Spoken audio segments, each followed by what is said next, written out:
தமிழகம் எங்கும் Max Gold cash for your gold. Max Gold நீங்க தங்க மட்டும் இல்லைங்க, பிளாட்டினம், டைமண்ட், சில்வர், ரூபினி எதை வேணாலும் விற்கலாம். உங்களுக்கான பணம் ரொக்கமா கையிலயோ இல்லைன்னா பேங்க் அக்கௌண்ட்லயோ உடனடியாக செலுத்திடுவாங்க. மார்க்கெட் மதிப்பை விட 100 ரூபாய் ஒரு கிராமுக்கு உங்களுக்கு கூடுதலா கிடைக்கும். தமிழ்நாடு முழுக்க டோர் ஸ்டெப் சர்வீஸும் இவங்க ப்ரொவைட் பண்றாங்க. உங்களுக்கு கோல்ட விற்கணும்னு அதுக்கு ஒரே ஒரு பெஸ்ட் பிளேஸ் மேக்ஸ் கோல்டு தான். கால் 04445454545. வணக்கம். Big topic with Karthik Mayakumar. தமிழக சட்டப்பேரவை தேர்தல் ரொம்ப நெருக்கத்தில் வந்துருச்சா? இதுக்கப்புறம் என்ன, ஒரு கட்சிகளும் அவங்களோட தேர்தல் அறிக்கையை வெளியிட வேண்டியதா பேலன்ஸ். என்டிக்கு ஆரம்பிச்சிட்டாங்க. அவங்க தேர்தல் அறிக்கையில் பல விஷயங்கள் சொல்லியிருக்காங்க. இதை பற்றி தான் முழுக்க பார்க்க போகிற நிகழ்ச்சிக்குள்ள போகலாம். ஆட்சியின் வரைவு உங்கள் எல்லாருக்கும் கொடுக்கப்பட்டிருக்கு. எங்களுடைய கனவு இப்போது உங்கள் கைகளில் இருக்குது. நம்முடைய கனவு எங்கள் திருநாட்டில் எங்கள் நல்ல ஆட்சியே. நம்முடைய தாத்தன் நல்லாட்சின்னு சொல்லியிருக்கலாம்.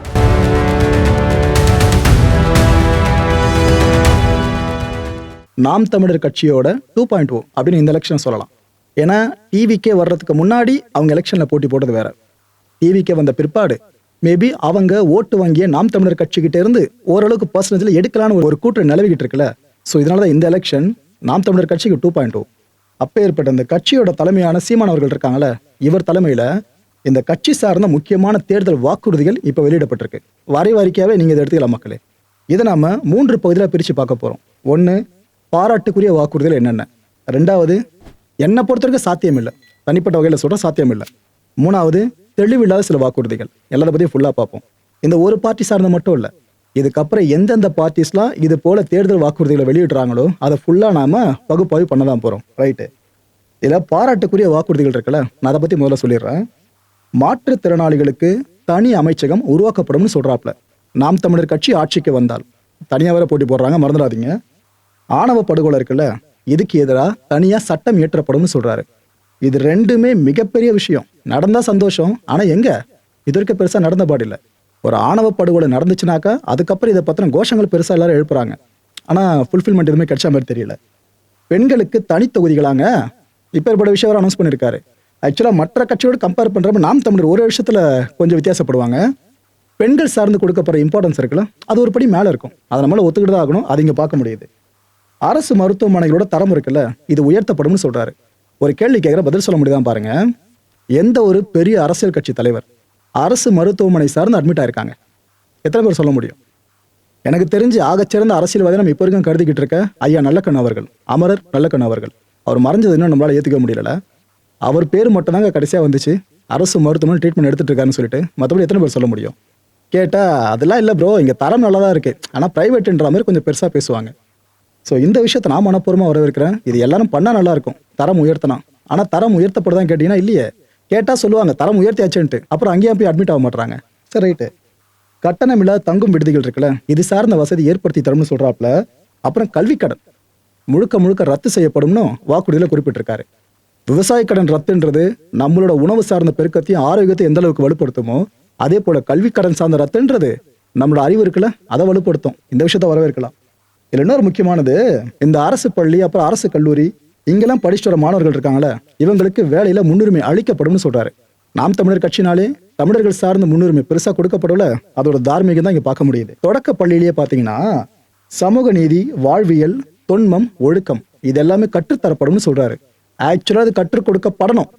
ஆனா இது வரைக்கும் ஃபுல் பிளெஜ்ஜா நடக்குதான்னு கேட்டீங்கன்னா ஆன்சர் உங்ககிட்டயே இருக்கு. காடுகளை பாதுகாக்க புதிய சட்டம், இதை நான் எதிர்பார்த்தது தான். ஆக்சுவலா இது பல பேரும் சிரிப்புக்குள்ளானதான் பார்த்தாங்க. ஏன்னாப்பா இவர் சும்மா மரங்கள் கிட்ட போய் பேசுறாரு, அங்க போறாரு இங்க போறாரு, என்னென்னமோ பண்றாரு, நல்ல அரசியல்வாதி பண்ற மாதிரி தெரியலையே, அதுன்னு சொன்னாங்க. ஆனா ஒரு விஷயம் கவனிச்சு பாருங்களேன், நாம எதையோ பத்தி யோசிப்போம். இங்க இருக்கிறத வளத்தை விட்டுட்டு வேற பெரிய விஷயங்களை பத்தி யோசிப்போம். வேற்று கிரகங்களை பத்தி எல்லாம் பெருசா யோசிப்போம். ஆனா இங்க இருக்க வனத்தை எந்த அளவுக்கு பாதுகாக்கிறோம் இதை பத்தி பெருசா கன்சிடர் பண்ணவே மாட்டோம். எனக்கு தெரிஞ்சு இருக்கிற கட்சிகள்ல இயற்கை சார்ந்த பங்களிப்பு பெருசா செலுத்துற கட்சினா என்டிகே சொல்லலாங்க. இதுக்காக நான் அந்த கட்சியால நினைச்சிடாதீங்க, பொதுப்படை எல்லாத்தையும் விமர்சனம் பண்ற அந்த வகையில எந்த விஷயத்த சொல்றேன். வேளாண் பொருட்களுக்கான இழப்பீடு தொகை இருக்குல்ல, இதை உயர்த்தப்படும் சொல்றாரு. 60 வயதுக்கு மேற்பட்ட விவசாயிகள், இதான் ஹைலைட். ஆக்சுவலா இவங்களுக்கு ஓய்வூதியம் கொடுக்கப்படும் சொல்றாரு. ஆக்சுவலா நடந்தா சூப்பரா இருக்குங்க இந்த விஷயம். ஏன்னா உலகத்துக்கே சோறு போடுறவங்க, அவங்களுக்கு காலமான காலத்துல சோறு அவங்களே போட்டுக்கணும்ல, அதுக்கு இது ஒரு பெரிய திட்டமா இருக்கும். வேளாண் பல்கலைக்கழகங்கள் இருக்குல்ல, இங்க இயற்கை வழி மரபு வழி வேளாண் ஆய்வுக்கு முன்னுரிமை கொடுக்கப்படும் சொல்றாரு.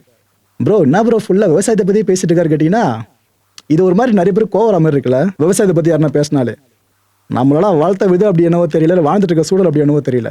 உலகத்தில் எல்லாத்துக்கும் ரெப்ளிகேஷன் ஒன்று இருக்குது. நீங்கள் ஈஸியாக அது காப்பி எடுத்துகிட்டு போயிட்டே இருக்கலாம். விவசாயம் சாப்பிட்ற பொருள் என்னத்தை நீங்கள் காப்பி எடுப்பீங்க? அதெல்லாம் நகல் எடுக்க முடியாத விஷயம். இந்த உலகத்தில் வேணால் மார்க் மை வேர்ட்ஸ் மக்களே, இன்னொரு 10-15 வருஷத்துக்குள்ள இந்த உலகம் முழுக்க ஒரு ஹாட்டஸ்ட் பிஸ்னஸாகவே அக்ரிகல்ச்சர் தான் இருக்க போகுது. இப்பயே ஆரம்பிச்சிட்டாங்க பார்த்தீங்களா? இந்த கஞ்சி தண்ணி இருக்குல்ல, நம்ம அரிசியை வடிச்சதுக்கப்புறம் வர்ற மிச்சம் இருக்க தண்ணி, அதை டப்பாவில் போட்டு விற்க ஆரம்பிச்சிட்டாங்க அங்கங்கே. அதுக்கு வேலை 80 ரூபா, 90 ரூபா, 100 ரூபான்னு போய்கிட்டு இருக்கு. இதுமாதிரி நிறைய விஷயங்கள் ஃபியூச்சரில் வரதான் போகுது. அக்ரிகல்ச்சர் சார் நம்ம இப்போ இம்பார்ட்டன்ஸ் கொடுக்க தவறிட்டோம். இதுக்கப்புறம் ரொம்ப ரொம்ப கஷ்டம். புதுசாக கண்மா ஏரியெல்லாம் உருவாக்கப்படும்னு சொல்கிறாங்க என்டிக்கு. இந்த நீர்நிலை கரைகள் இருக்குல்ல, அங்கே அடிக்கடி மண் அரிப்பு ஏற்படும். இதை தடுக்கிறதுக்காக இந்த கரையை வலிமைப்படுத்த மரம் நடப்படும்னு சொல்கிறாங்க. இருக்கிற மரங்களை பார்த்துக்கிறது பெரிய தலைவலி. புதுசாக மரங்கள் நடுறது சேலஞ்சிங்கான விஷயம். ஆனால் அதை பண்ணுவோன்றாங்க. இந்த ஆலமரம், அரசு, பனை மரம், புங்க, பூவரசு, மூங்கில், வேம்பு, புளி மரம்னு இத்தனை மரங்களை நடப்படும்னு சொல்கிறாங்க. ஓகே, இதை கண்டிப்பாக நீங்கள் தேர்தல் வாக்குறுதியாக கன்சிடர் பண்ணலாம் மக்களே, கன்சிடர் பண்ணலாம். ஊராட்சிகளில் விளையாட்டு பயிற்சி திடல் இருக்குல்ல, இது ப்ளஸ் பயிற்சியாளர்கள் ஊரக அளவிலேயே அமர்த்தப்படுவாங்கன்னு சொல்கிறாங்க. ஆக்சுவலாக இப்போ ஒரு காலி லேண்டை நீங்கள் பார்க்கறதே பெரிய விஷயம் தமிழ்நாட்டில். அப்படியே பார்த்தாலும் விளையாட விடுறது ரொம்ப ரொம்ப கஷ்டம். இதனால் என்னவோ பல பேர் வீடியோ கேம் சாரிட்டு வீட்டில் உட்காந்துருக்கோம். அந்த டைமில் நம்மலாம் இறங்கி விளையாடின விஷயம் இருக்குல்ல ஃபிசிக்கலாக, அதனால தான் இப்போ வரைக்கும் நம்ம ஹெல்த்தியாக ஓடிட்டு இருக்க முடியுது. ஆனால் இந்த ஜென்ரேஷனில் உடல் உழைப்பே பெருசாக இல்லாமல் பசங்க விளையாடிட்டு இருக்காங்க. அவங்க ஃபியூச்சர் நினைக்கும் போது நம்மளுக்கே கஷ்டமாக இருக்குங்க. ஸோ திடலோட முக்கியம் ரொம்ப ரொம்ப இங்கே அவசியம். விளையாட்டு பல்கலைக்கழகம் இருக்குல்ல, இது உருவாக்கப்படும்னு சொல்கிறாரு. பல்கலைக்கழகங்களில் விளையாட்டு இருக்கிறது, அங்கே ஸ்போர்ட்ஸ் கோட்டா இருக்கிறது வேறு. ஆனால் ஸ்போர்ட்ஸுக்கே ஒரு யூனிவர்சிட்டி இருந்தால் நல்லா இருக்குல்ல. இது மக்கள் இது வரைக்கும் நான் சொன்னதெல்லாம் பாசிட்டிவாக தெரிஞ்சிருக்கும். எல்லாமே நான் பாராட்டக்கூடிய சில வாக்குறுதிகள். அடுத்து எனக்கு சாத்தியமற்றதாக தெரிகிற சில வாக்குறுதிகள் நாம் தமிழர் கட்சி கொடுத்துருக்காங்கள, அதை சார்ந்து இப்போ விவாதிச்சிருவோம். முதல்ல நம்ம தமிழ்நாட்டுக்கு 5 தலைநகரங்கள். அண்ணா சீமான் அப்படின்னாலே அதிரடி அறிவிப்புகளுக்கு பேர் போனவர். அதில் அதிரடியா இதை நீங்கள் பார்க்கலாம். ஆனால் என்னை பொறுத்த வரைக்கும் அதிகபட்சம் 3 தலைநகரங்கள் பாசிபிலிட்டிஸ் இருக்குது. அதிகபட்சமே சொல்கிறேன். 2 கன்ஃபார்ம் பண்ண முடியும், அதிகபட்சம் 3. ஆனால் 5ன்றது எனக்கு தெரிஞ்சு சாத்தியமே கிடையாதுங்க. ஆக்சுவலாக அவர் லிஸ்ட் படி பார்த்தீங்கன்னா சென்னை, திருச்சி, மதுரை, கோயம்புத்தூர், கன்னியாகுமரி, இதைத்தான் 5 தலைநகரங்களாக அவர் வரையறுத்திருக்காரு. ஓகே, அடுத்த விஷயம், நம்ம தலைமைச் செயலகம் இருக்குல்ல சென்னையில், சட்டமன்றமும் எங்கே இருக்குது? இதே சென்னையில் தான். இது 2த்தையும் திருச்சிக்கு மாற்றுவோன்னு சொல்கிறாரு. இது ஒன்று தெரிஞ்ச பாசிபிலிட்டி கிடையாது. ஏன்னா நிர்வாகம் சார்ந்த ஒரு விஷயம் திருச்சின்னா தமிழ்நாட்டோட மையமாக இருக்கும், அதில் மாற்று கருத்து இல்லை. ஆனால் தலைநகரம் அளவுக்கு இருந்து பண்ணுற செயலாற்றம் இருக்குல்ல, அது மத்தியம் சார்ந்து பெருசாக இருக்காதுங்க. அதான் என்னோட ஆட்சி அப்படின்னா சொல்லியிருந்தேன். 3வது விஷயம், எல்லாருக்குமே கவர்மெண்ட் வேலை பாசிபிலிட்டிஸ் இருக்குன்னு நினைக்கிறீங்க. இது எந்த அளவுக்கு யார் ஜஸ்டிஃபை பண்ணாலும் ஹைலி இம்பாசிபிள். யோசிச்சு பாருங்க. ஏன்னா மற்ற வேலை செய்கிறவங்களுக்கு மாதிரி இந்த பெனிஃபிட் அந்த பெனிஃபிட் நீங்கள் தனித்தனியாக பார்க்க முடியாது. ஒரு அரசு ஊழியர்னா பெனிஃபிட்ஸ் அந்த அளவுக்கு இருக்கும். இது எல்லாருக்கும் கொடுக்க முடியுமா? அதை யோசிச்சு பாருங்க நீங்களே. அடுத்து இந்த பாலியல் குற்றவாளிகளுக்கு மரண தண்டனை, இதை நான் மனப்பூர்வமாக வரவேற்கிறேன். ஆனால் நிறைய பாலியல் சார்ந்த விஷயங்களை வேணால் சிக்கிறானுங்கனாக்கா அவங்களை பிடிச்சி ஜெயிலில் போட்டுருவாங்க. அதை பற்றி எல்லாம் பரபரப்பாக ஒரு 10 நாளைக்கு பேசுவோம். அதுக்கப்புறம் சட்டமன்றத்துலையும் இதை பண்ணுறோம் அதை பண்ணுறோன்னு எந்த கட்சி ஆட்சிக்கு வந்தாலும் நிறைய தீர்மானங்களை நிறைவேற்றுவாங்க, சட்டங்களாக கொண்டு வரதா சொல்லுவாங்க. ஆனால் எந்த அளவுக்கு எல்லாமே இம்ப்ளிமெண்ட் ஆச்சு? இம்ப்ளிமெண்ட் ஆனாலும் இந்த பயம் எல்லாருக்குமே இல்லை பார்த்தீங்களா? ஏன்னா திரும்ப திரும்ப இந்த குற்றங்கள் நடந்துக்கிட்டே இருக்கு. அப்போனா பாலியல் குற்றங்களை தடுக்க இது மட்டும் ஒரு விஷயம் கிடையாதுங்க. இதை தாண்டி மாற்று சிந்தனை கண்டிப்பாக தேவை. அதனால் இதெல்லாம் ரிஜெக்ட் பண்ணுறேன். தண்ணீர் வணிகம் இருக்குல்ல, இதுக்கு தடை விதிக்கப்படும்னு சொல்கிறாரு. அதாவது காசு கொடுத்து குடிக்கிற தண்ணியை வாங்குறோம்ல, அதுக்கு தடைன்னு சொல்கிறாரு. கேட்க சினிமாட்டிக்காக சூப்பராக இருக்குது, நல்ல மேட்ரா. அதுவும் இல்லாமல் தூய தண்ணீரை அரசே கொடுக்கணும் வர சொல்கிறாரு இலவசமாக. இதெல்லாம் செம்ம விஷயம்தான், பண்ணால் சூப்பர். ஆனால் இதுக்கான பாசிபிலிட்டி யோசிச்சு பாருங்களேன். எவ்வளோ பிஸ்னஸ் அடிவாங்க தெரியுமா? அந்த பிஸ்னஸ் அடிவாங்கிறதுல ப்ரெஷர் பயங்கரமாக கவர்மெண்ட் கிரியேட் பண்ணப்படும். அதை நீங்கள் தாங்கணும்னாக்கா கஷ்ட மக்களே, எங்கேங்கிறது ப்ரெஷர் இறங்கணும்னே தெரியாது. அதை தாண்டி ஒருத்தங்க சாத்தியப்படுத்துறாங்கன்னா அவங்க தான் உண்மையான தலைவன். பார்க்கலாம் ஃபியூச்சரில் இது இருக்கான்னு சொல்லிட்டு. ஏன்னா இந்த காலத்தில் குடிக்கிற தண்ணியை காசு கொடுத்து வாங்குறதுல கொடுமை வேறு எதுவும் இல்லை. பட் இது சாத்தியம் இல்லை, சாத்தியமான சிறப்பு. குளிர்பான தொழிற்சாலைகள் இருக்குல்ல, இந்த நீர்நிலைகள் ஓரமாக அங்கேருந்து தண்ணியை உறிஞ்சிற மாதிரி, அதுக்கெல்லாம் தடை விதிக்கப்படும்னு சொல்கிறாரு. இதுவும் ஓரளவுக்கு பாசிபிள், பட் மெஜாரிட்டி பார்த்தீங்கன்னா இம்பாசிபிள் தான். ஏன்னா கவர்மெண்ட்ஸ் ஃபுல்லாக கம்பெனிஸை உள்ளே கொண்டு வர பார்ப்பாங்க, ஃபேக்ட்ரிஸை கொண்டு வர பார்ப்பாங்க. அது எல்லாத்தையும் நீங்கள் வேனிஷ் பண்ணிட்டு வெளியே போன்னு சொன்னாக்கா அது நமக்கு எதிராக திரும்ப வாய்ப்பு இருக்குது. சட்ட போராட்டம் சார்ந்த தலைவலி பெருசாக மாற வாய்ப்பு இருக்குது. ஆக்சுவலாக இதை பண்ணணும், ஓகேவா? இதை பண்ணணும்.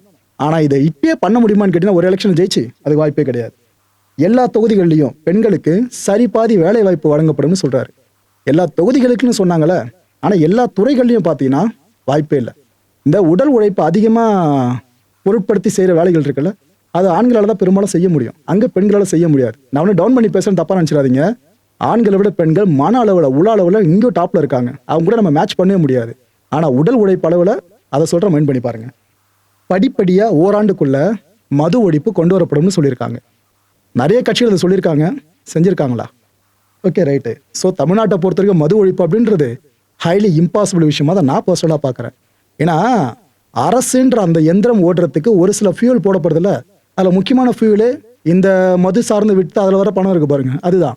அதுவே இல்லாமல் நீங்கள் பண்ணணும்னாக்கா நினைக்கிறது நல்ல விஷயம். பட் ஆல்டர்னேட்டிவ் ஐடியா என்ன இருக்கு? ரெவன்யூ சோர்ஸ் சார்ந்து சாத்தியமில்லை. நான் நினைச்சதை ஓப்பனாக சொல்லிட்டேன். அடுத்து எனக்கு லைட்டாக குழப்பத்தை ஏற்படுத்தி சில வாக்குறுதிகள், நான் அதை பற்றி உங்ககிட்ட கேட்டுறேனே. நீங்கள் தெளிவாக கமெண்ட் செக்ஷனில் சொல்ல மக்களே, நான் புரிஞ்சுப்பா. அவ்வளோதான், ஆரோக்கியமான விவாதம் மட்டும்தான். மொதல் வாக்குறுதி என்னன்னா, தமிழக தேசிய மரமா பனை மரம் அறிவிக்கப்படும் சொன்னாங்க. ஆக்சுவலாக பனை மரம் தானே இப்போ இருக்கு தமிழோட தேசிய மரமா? புதுசாக ஒரு அறிவிப்பு. ஓகே, மேபி அவங்க இப்படி அதை மென்ஷன் பண்ணியிருக்கலாம், தமிழக தேசிய மரமா. ஏன்னா தமிழ் தேசியம் சார்ந்து பேசுகிற கட்சி நாம் தமிழர் கட்சி, அவங்க அப்படி டேர்ம் பண்ணுறா, நான் புரிஞ்சுக்கிறேன். அதான் லைட்டாக குழப்பமாக இருந்துச்சு. அடுத்தது இந்த மருத்துவ படிப்பு இருக்குல்ல, ஆங்கில மருத்துவமே சொல்கிறேன், இதை தூய தமிழ் மொழியில் சொல்லிக் கொடுக்கப்படும் சொல்கிறாங்க. இது ஆக்சுவலாக ஒரு குழப்பம் பெருசு மக்களே. என்னன்னாக்கா, இப்போ ஒரு மருத்துவ முறை சார்ந்தோம் அந்தந்த வழி மொழி இருக்குல்ல, அதை சார்ந்து நம்ம கற்றுக் கொடுக்க ஆரம்பிச்சோம்னாக்கா அது யூனிவர்சலாக புரியும். இங்கே ஒரு குழப்பம் இருந்தாலும் நோட்ஸ் எடுக்கும்போது வெளியிலேருந்து எடுத்து படிக்க ஈஸியாக இருக்கும். ஆங்கிலத்தில் சொல்கிறேன், தமிழ் சார்ந்தா நானும் பற்று கொண்டவன், தமிழ் மீடியம் படித்தவன் தான், தமிழன் தான். இருந்தாலும் விஷயத்தை நான் ஆணித்தரமாக சொல்கிறதுக்கு காரணம் டிஃபிகல்ட்டி எல்லாம் தெளிவாக புரிஞ்சுக்கணும். உணர்ச்சி வசப்பட்டு இதுதான் சொல்லி எங்கள் முடிவு எடுத்துடக்கூடாது. இப்போ ஆங்கில வழியில் எல்லா விஷயமும் கண்டுபிடிக்கப்பட்டு அதுக்கு நீங்கள் தமிழாக்கம் பண்ணுறீங்கனாலே அந்த பெயரை புரிஞ்சுக்கிறது ஜென்ரேஷனில் முடியாது. இப்போ நீங்கள் ஒன்றும் இல்லைங்க, +2 படிக்கிறீங்களா, இங்கிலீஷில் படிக்கிறதுக்கும் தமிழ் மீடியம் படி வித்தியாசம் நிறைய இருக்கும். அந்த நேம் இருக்குல்ல, கணக்காக இருக்கட்டும் அறிவியலாக இருக்கட்டும், அதில் வர பெயர்கள் இருக்குல்ல, அதை தமிழில் சில பேர் டிரான்ஸ்லேட் பண்ணுவாங்க, பெயர்களை டிரான்ஸ்லேட் பண்ணுவாங்க. அது அவ்வளோ குழப்பத்தை ஏற்படுத்தி விட்டுரும்.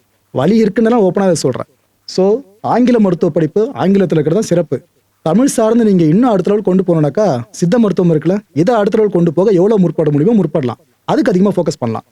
அடுத்த இதில் இந்த போலீஸ் ஆஃபீஸர்ஸோட வேலை நேரம் இருக்குல்ல, இது பெண் போலீஸாருக்கு 6 மணி நேரம், ஆண் போலீஸாருக்கு 8 மணி நேரம் அப்படின்னு சொல்லியிருக்காரு தேர்தல் வாக்குறுதியில் சீமான் அவர்கள். ஆக்சுவலாக இந்த அளவுக்கு பழுச்சுமையை குறைக்கணும்னு நினைக்கிறது நல்ல விஷயம். ஆனால் டிபார்ட்மெண்ட்டில் ஏற்கனவே ஆட்கள் பற்றாக்குறைன்ற விஷயம் தலைவிரிச்சாடதான் பல பேரை சொல்லுவாங்க. கவர்மெண்ட்டில் இவ்வளோதான்ற மாதிரி கோட்டா ஒதுக்கியிருப்பாங்க. அதை தாண்டி நம்ம ஆல்டர்னேட்டிவ் ஒரு விஷயத்தை உட்புகுத்திட்டு அதுக்கப்புறம் பணி நேரத்தை கடைசியாக தான் கை வைக்கணுமே தவிர எடுத்ததும் பணி நேரத்தை குறைக்கணும் அப்படின்றது சட்டம் ஒழுங்கு இருக்குல்ல, அது சார்ந்து இன்னும் டிராஸ்டிக்கான சேஞ்சை கொண்டு வந்துடும் நெகட்டிவாக. இந்த ஃபீட்பேக்கை யோசிச்சே ஆகணும். ஒரு வேலை வேணா போலீஸ் டிபார்ட்மெண்ட்டில் எண்ணிக்கையை அதிகரிச்சுட்டு அதில் இருக்க ஆட்கள் எண்ணிக்கையை வெகுவாக அதிகரிச்சுட்டு அதுக்கப்புறம் இந்த ஒரு டைமிங்கை கொண்டு வந்தால் சிறப்பாக இருக்கும். பெண்களுக்கு ஓய்வு கிடைக்கணும், அதில் நானும் அந்த கருத்தோடு உடன் நிற்கிறேன். ஆனால் கொஞ்சம் அங்கே சில பல வேலைகள் செஞ்சால் நல்லா இருக்கும்ன்றேன். இதுக்கப்புறம் இந்த மீனவர்களை காக்கிறதுக்காக சிறப்பு கடலோர காவல் படை, நெய்தல் படை உருவாக்கப்படும் சொல்றாரு. இது நாம் தமிழர் கட்சியோட ஒரு தேர்தல் வாக்குறுதியில் இது உங்களுக்கு கண்டிப்பாக பார்க்க முடியும். ஆனால் இது கொஞ்சம் குழப்பமா இல்லை? இப்போ நாளை பின்ன ஸ்ரீலங்காவிலேருந்து சில ஆஃபீஸர்ஸ் வந்து நம்ம மீனவர்கள் சார்ந்து தாக்குதல் நடத்துகிறப்ப இந்த நெய்தல் படை போய் அங்கே பதில் தாக்குதல் நடத்துது அப்படின்னா இந்திய அரசு பார்த்துட்டு எப்படி சும்மா இருக்கும்? நீங்கள் என்ன சொன்னாலும் சரி மக்களே, இந்திய அரசை தாண்டி தமிழ்நாடு கிடையாது. ஏன்னா இந்தியான்ற நாட்டுக்குள்ளே இருக்கிறதா நாமெல்லாம் அந்த இறையாண்மைக்கு நம்ம கட்டுப்பட்டு தான் ஆகணும். நம்மளோட இறையாண்மை கூட தான் அது. ஸோ இதில் பெருங்குழப்பம் எப்பவுமே இருக்க தான் செய்யுது. மாவட்டந்தோறும் புதிய பல் மருத்துவக் கல்லூரிகள் அமைக்கப்படும்னு சொல்லியிருக்காங்க. ஆக்சுவலாக இன்ஜினியரிங் படிப்பு இருக்குல்ல, அது எதுக்காக ஒரு கட்டத்தில் மதிப்பிழந்து போச்சு? ஏன்னா யாரை பத்திரம் இன்ஜினியரிங் படிக்கிறேன்னு சொல்லிட்டு ஒரு வருஷத்துக்கு லட்சக்கணக்கில் படித்து முடிச்சு வெளியே வர ஆரம்பிச்சாங்க. காம்படிஷன் ஹெவியாக மாறிச்சு. இன்ஜினியர் சார்ந்து நல்ல இன்ஜினியர்ஸை தேடினாக்கா படிச்சதுலேருந்து கேள்வி கேட்டால் அப்ளை பண்ண தெரியல உங்களுக்கு ரியல் லைஃப்பில். அந்தளவுக்கு மோசமான பல பேர் வெளியே வந்தது பார்க்க முடிஞ்சது. ஆட்டோமேட்டிக்காக அந்த படிப்பு மவுசம் இழந்துச்சா, இதே போல் மருத்துவம் சார்ந்த மவுசம் இழந்துரும். இதுமாதிரி நிறைய நம்ம எல்லாரும் மருத்துவம் படிக்கணுன்ற ஒரு கனவுல பண்ணுறது நல்ல விஷயம். ஆனால் அதுக்கப்புறம் ஒரு அவுட்கம் ரிசல்ட் இருக்குல்ல, அதை யோசிச்சு பார்க்கணும். சாதி ரீதியிலான இடஒதுக்கீடு இருக்குல்ல, இதை ஒழிச்சிட்டு தமிழ் குடிமக்களுக்கு இடஒதுக்கீட்டின் முறையில் முன்னுரிமை வழங்கப்படும்னு சொல்கிறாங்க. தமிழ் குடி அதுவும் கிட்டத்தட்ட எதை பேஸ் பண்ணி சொல்கிறாங்க உங்களுக்கு தெரிஞ்சிருக்கும். இதுவும் எனக்கு தெரிஞ்ச குழப்பமான விஷயம் தான். இதில் இன்னும் தெளிவு அதிகமாக எனக்கு தேவைப்படுது மக்களே. தன்னலமற்ற அன்பான சர்வாதிகார ஆட்சி முறை கொடுக்கப்படும்னு சொல்லியிருக்காரு. இது குழப்பம் பயங்கரம். ஆக்சுவலாக சர்வாதிகார ஆட்சி முறைன்னு சொல்லிடணும், இல்லைனா அன்பான ஆட்சி முறைன்னு சொல்லிடணும், இல்லைனா தன்னலமற்ற ஆட்சி முறைன்னு சொல்லிடணும். இது மூணுத்தை தனித்தனியாக பண்ண முடியும் எந்த ஒரு ரெஜிமாக இருந்தாலும். ஆனால் எந்த ரெஜிமாலையும் இது மூணுத்தையும் சேர்த்து வச்சு பண்ணவே முடியாது. நீங்கள் இது மூணுத்தையும் இம்ப்ளிமெண்ட் பண்ண ட்ரை பண்ணீங்கன்னாக்கா மற்ற கட்சிகள் சார்ந்த ஊடகங்கள் 1 நிமிஷம் விமர்சனம் பண்ணுறத என்டிகே சார்ந்து 3 நிமிஷம் ஃபுல்லாக அதை விமர்சனம் பண்ணுற மாதிரி மாறிடும். இதெல்லாம் உச்சகட்ட குழப்பமான அறிவிப்புகளாக நான் பர்சனலாக பார்க்குறேன். ரைட்டு, என் மனசில் பட்டதை ஓப்பனாக நான் உங்ககிட்ட ஷேர் பண்ணிட்டேன். இப்போ சீமான் அவர்கள் பேசின சில விஷயங்கள் இருக்குல்ல, இந்த தேர்தல் வரைவு அறிக்கை சார்ந்து என்னென்ன சொல்லியிருக்காங்கன்னு சொல்லிட்டு அந்த சில காட்சி துணுக்குகளை மட்டும் பாருங்க, உங்களுக்கு இன்னும் கிளாரிட்டிஸ் கிடைக்கும். வயிறுனா உங்களுக்கு தெரியும், பசிங்கிற சொல்லு இல்லாமல் ஒழிக்கணுங்கிறது என்னுடைய இது. அதனால் என்ன சொல்கிறேன், வேலை இல்லை என்ற சொல்லுக்கு இனி வேலை இல்லை, வறுமைக்கும் வறுமை வரும், பசிக்கும் பசி வரும், பைந்தமிழர் ஆட்சியிலேன்னு சொல்கிறது காரணம் தான். பசிங்கிற சொல்ல இல்லாமல் ஒழிச்சிருவேன். அது நீங்கள் சும்மா விளையாட்டு சொல்கிறேன், உண்மையிலே ஒழிப்பேன். நீங்கள் சும்மா ஒப்புக்கு, ஏன்னா நான் இலவசம் தர்றேன்னு சொல்லலையே. அதுதான் சிறாரு. நீங்கள் இவன் இப்படி வெற்று வாக்குறுதிகளை கொடுக்குறவன், அடிக்கடி வாக்குறுதி கொடுக்குறவன் நிறைவேற்ற மாட்டான், சும்மா சொல்லி விடுறது. சுழன்றும் ஏற்பின்னது உலகம், அதனால் உழந்தும் உழவே தலைன்ட்டார். உழவு தாண்டா, அதுக்கு பின்னாடி தாண்டா எல்லாம்ட்டார். இதில் என்னென்ன, அந்த வேளாண்மையை இவங்க நம்ம மக்களுக்கு எல்லாருக்கும் ஒரு இது இருக்குது, படிக்காதவன் செய்கிற தொழில். எனக்கு வேளாண்மை தொழில் இல்லை, நம் வாழ்க்கை முறை, நம்முடைய பண்பாடு, கலாச்சாரம் என்பதை என் அன்பு சொந்தங்கள் புரிஞ்சுக்கணும். அடிப்படை உயிர் தேவையில் ஒன்று உணவு தேவையாக தான் இருக்குது. அந்த உணவு தேவையிலேயே நீ தற்சார்பு அடையலை, தன்னிறைவு அடையலைன்னா பஞ்ச நாடாக போய் பிறர் இடத்துல உணவுக்கு கையேந்துறதான் பிச்சை. உன் நாடு வெங்காயம் பருப்புக்கு வெளிநாட்டில் கையேந்தது, வெங்காயத்தை இறக்குமதி செய்து பாலைவன நாட்டில், எகிப்தில், ஈஜிப்தில் இறக்குமதி செய்து, இவ்வளோ வளர்த்த வச்சு ஒரு பாலைவன நாட்டில் பருப்பை விளைய வைக்க முடியல. ஆனால் காரை ஏற்றுமதி செய்து, சோறை இறக்குமதி செய்து, எப்படி பாருங்கள். இப்போ உங்களுக்கு தெரியும், நானே வேளாண்மை செய்கிறேன். வேளாண்மை செஞ்சு அங்கே முல்லை, மருதம், நெய்தல், அங்காடி என்று பிரித்து எல்லா இடத்துலையும் வச்சிடறோம். ஒரே விலை தான். இப்போ வேளாண் அமைச்சகத்துக்கு கீழே ஒரு குழு இருக்கும், வேளாண் பெருமக்களை கொண்டு. அது நாடங்களும் தக்காளி 1 கிலோனா 1 கிலோ அவங்க தீர்மானிக்கிற விலைக்கு விற்போம். வெங்காயம் இத்தனை ரூபாய்னா இத்தனை. இங்கே விலை ஏறிடுச்சு இறங்கிடுச்சுலாம் அது இல்லை. இவங்களை மாதிரி விளைய வச்ச நெல் முளைகள் அல்ல தெருவில் போட்டு முளைக்க வைக்கிறது இல்லை. மாவட்ட தலைநகர் தோறும் உணவு சேமிப்பு கிடங்கு இருக்கும், முறையாக கொள்முதல் செய்து பத்திரப்படுத்தி வைப்போம். பசிங்கிற சொல்லு இருக்காது, ஏன்னா நாங்களே கொடுத்துருவோம் என் மக்களுக்கு.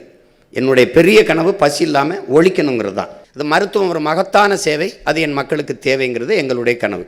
அதில் என்ன சொல்கிறேன்னா, முதல் குடிமகனுக்கு என்ன மருத்துவம் கிடைக்குமோ அது கடகோடி மருத்துவ மகனுக்கும் கிடைக்க செய்கிறது தான் முழுமையான மக்களாட்சி. அதை நாங்கள் கடைப்பிடிப்போம். இப்போ மருத்துவமனை இருக்குது, அது அது இலவசமாக தான் இருக்குது. ஆனால் தரமாக இருக்குதாங்கிறது தான் கேள்வி. தரமாக இருக்கா அதான் கேள்வி. இப்போ அதில் என்ன நமக்கு கேள்வி எழுதுன்னா, மருந்தில்லா மருத்துவம் தான் நம்முடைய கனவு. ஏன்னா மருத்துவரே தேவைப்படாத ஒரு நாட்டை உருவாக்கணும், ஒரு ஆரோக்கியமான சமூகம். உங்களுக்கு தெரியும், நீங்கள் அறிவார்ந்தவர்கள், எந்த நாட்டில் மருத்துவர்களுக்கு அதிக தேவை இருக்கோ, மருத்துவருக்கு அதிக மதிப்பு இருக்கோ, அந்த நாடு நோயுற்ற நாடுன்னு பொருள். அப்போ அது நோயற்ற, அது ஆரோக்கியமான நாடு இல்லை. அப்போ அந்த தேவையை குறைக்கணும், அதான் சுகாதாரமான ஆரோக்கியமான நாடு. இப்போ கல்வி என்பது மானுட உரிமை, அது கொடுக்க வேண்டியது அரசின் கடமை, அது கொடுக்காமல் இருப்பது மாபெரும் கொடுமை. ஆனால் இங்கே என்ன முறை இருக்குன்னா, மாணவர்களின் கல்விக்கடன் தள்ளுபடின்னு சொல்லுது, அரசு சொல்லுது, அது பெருமையாக சொல்லுது. கடன் வாங்கி என்னை கல்வி ஏற்கிற நிலைமைக்கு தள்ளினது யார்? நான் கடன் வாங்கி படித்த கடனை தள்ளுபடி செய்கிறதுக்கு கல்வியின் தரத்தை உயர்த்து சரியாக சமமாக தரமாக கொடுத்துருந்தாலே நான் கடன் வாங்கி ஏன் படிக்கிறேன்? நான் ஏன் கடன் வாங்கி? ஒரு அரசு தன் மாணவ பிள்ளைகளை அறிவு கொடுக்க வேண்டிய அரசு கடன் வாங்கி படிக்க வைக்குதுன்னா பார்த்துக்கிறேங்க. ஒரு தேசத்தின் வளங்களிலே ஆகச்சிறந்த வளம் அறிவு வளம் தான். ஒரு தேசத்தின் வளத்திலேயே ஒரு நாட்டின் எதிர்காலம் என்பதே அந்த நாட்டின் வகுப்பறையில் தான் தீர்மானிக்கப்படுதுங்கிறான். நம்ம நாட்டின் வகுப்பறைங்கிறது வர்த்தக அறையாக மாறி நிற்கிறது மிகப்பெரிய கொடுமையர். அறிவு கருவறையாக அறிவு கருவறையாக இருக்க வேண்டிய வகுப்பறைகள் இன்றைக்கி வர்த்தக அறையாக, வியாபார அறையாக மாறி நிற்கிறது மிகப்பெரிய துயரம். நீங்கள் எழுதி வைங்க, நான் வெட்டி பேச்சுக்கு பேசலை, சும்மா பேசலை. நான் வருங்க, நாங்கள் மெதுவாக வருவோம், ஆனால் எல்லாருக்கும் பொதுவாக வருவோம். ஆபரமா லிங்கம் சொல்கிற மாதிரி நான் மெதுவாக வருவேன், ஆனால் ஒருபோதும் பின்னடைய மாட்டேன், பின்னோக்கி போயிட மாட்டேன். புரியுதா? நான் பஞ்சு வசனம் பேசுகிற ஆள் இல்லை, நெஞ்சு வசனம் பேசுகிற ஆள். உங்களுக்கு கவனமாக பாருங்கள், இதை கொஞ்சம் கவனிங்க. உண்மையிலேயே உலகத்தரத்துக்கு கல்வியை என் பிள்ளைகளுக்கு கொடுத்துருவேன். நிலமும் வளமும் சார்ந்த தொழிற்சாலைகள் வேலை வாய்ப்புக்கு போயிடுறேன். இப்போ நிலமும் வளம்னா எப்படி? இப்போ நான் என்ன செய்கிறேன்னா, ஏற்கனவே இருக்கிற நச்சு தொழிற்சாலைகளை எடுத்துறேன். அது என்ன செஞ்சிருது நான் இங்கே பாருங்கள், இது எதுவும் கற்பனை இல்லை, நீங்கள் எதை நினைக்கிறீங்க? நிலத்தையும் வளத்தையும் காற்றையும் நீரையும் அப்படியே நஞ்சாக்கிடுது. காற்றை மாசுபடுத்திடுது, நீரை நஞ்சாக்கிடுது, நிலத்தடி நீரெல்லாம் மஞ்சளாகி இதாகிடுது, யுரேனியம் கலந்து. இப்போ ஒரு தொழிற்சாலை வருதுன்னு வச்சுக்கோங்க. இப்போ சிப்கார்டு வருது. சிப்கார்டு முதலாளி யார் உங்களுக்கு தெரியாது. பெருந்துறையில் சிப்கார்டில் 26 கிலோமீட்டருக்கு தண்ணி எடுத்து குடிக்காதீங்க, யுரேனியம் கலந்துருச்சுன்ட்டு போகிறான். அப்போ நான் கேட்டேன், 27வது கிலோமீட்டரில் எடுத்து குடிக்கலாமான்னு. உனக்கு யார் அப்போ தண்ணி குடிக்க முடியாது, தண்ணி கெட்டுருச்சுன்னு சொல்லுது. காரணம் தொழிற்சாலை. ஈத்தேன் எடுக்கிற இடத்துல எங்கள் ஊர் ராமநாதபுரத்துலையும் தஞ்சாவூர்லையும் 100 விழுக்காடு தண்ணி உப்பாயிருச்சு. 90 பேருக்கு சிறுநீரகம் பழுதுபட்டு மரணம் தொடர்ந்துக்கிட்டு இருக்குது. அப்போ நிலத்தடி நீர் உப்பாயிருச்சுன்னா அந்த தண்ணீரை எதுக்குமே வேளாண்மைக்கு பயன்படுத்தும் போது குடிக்க பயன்படுத்த முடியாது. வேணால் உப்பலமாக வேணால் தயாரிக்கலாம். பாருங்கள், அந்த மாதிரி போயிடுச்சு. நான் சொல்கிறது உங்களுக்கு அச்சுறுத்துறதுக்கு இல்லை, கொஞ்சம் எச்சரிக்கை விழிப்புணர்வு பெறுறதுக்கு தான். நானே மீன் பிடிப்பேன். அரசே பல ஆயிரக்கணக்கான படகு வாங்கி கொடுத்து என் மக்களை மீன் பிடிக்க சொல்லும். அவங்களுக்கு மீனவர் நலனுக்கு மீன் வைப்பங்க வச்சுருப்பேன். அவங்க பிடிக்கிற மீன்களை அரசே கொள்முதல் செஞ்சுக்கிறோம். அந்த நெய்தல் அங்காடியில் வச்சு அரசே சந்தைப்படுத்தும்.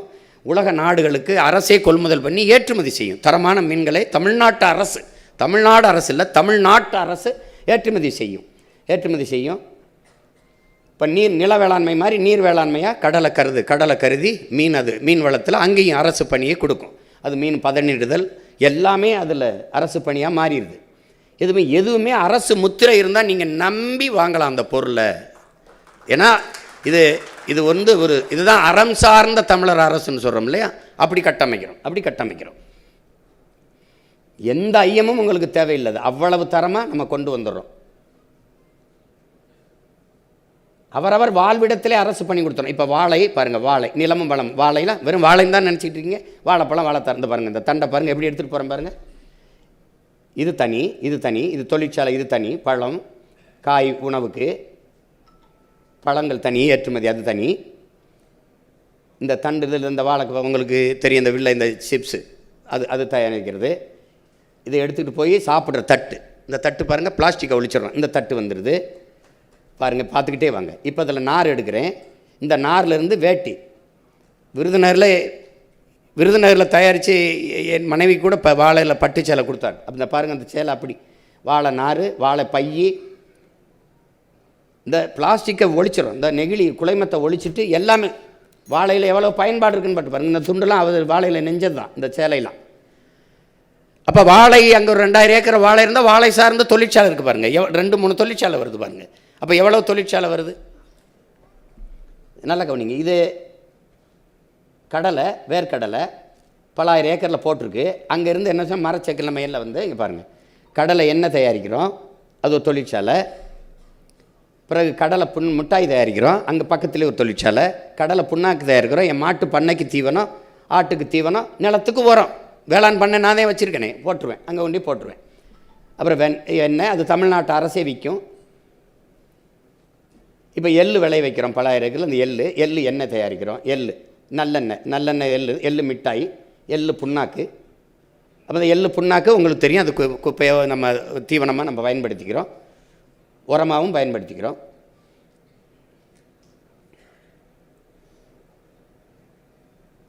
இந்த கற்றாழைன்னு நினைக்கிறீங்க, அதுதான் மிகப்பெரிய இந்த முகப்பொழிவூட்டும் அந்த சாறுகள் இதெல்லாம் தயாரிக்கிறதுக்கு இன்றைக்கி பெரிய சந்தையாக இருக்குது. இன்றைக்கி ஒவ்வொன்றும் போட்டுக்கட்டினா கொட்டாங்கச்சி பல ஆயிரம் ரூபாய்க்கு போகுது, அடுப்பு கறி பல இதுக்கு போகுது.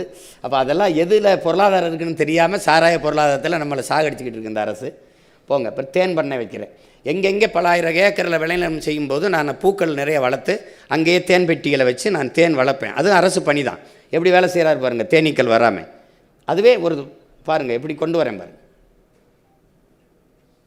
தேனை எப்படி எடுத்துக்கிட்டு வரோம்.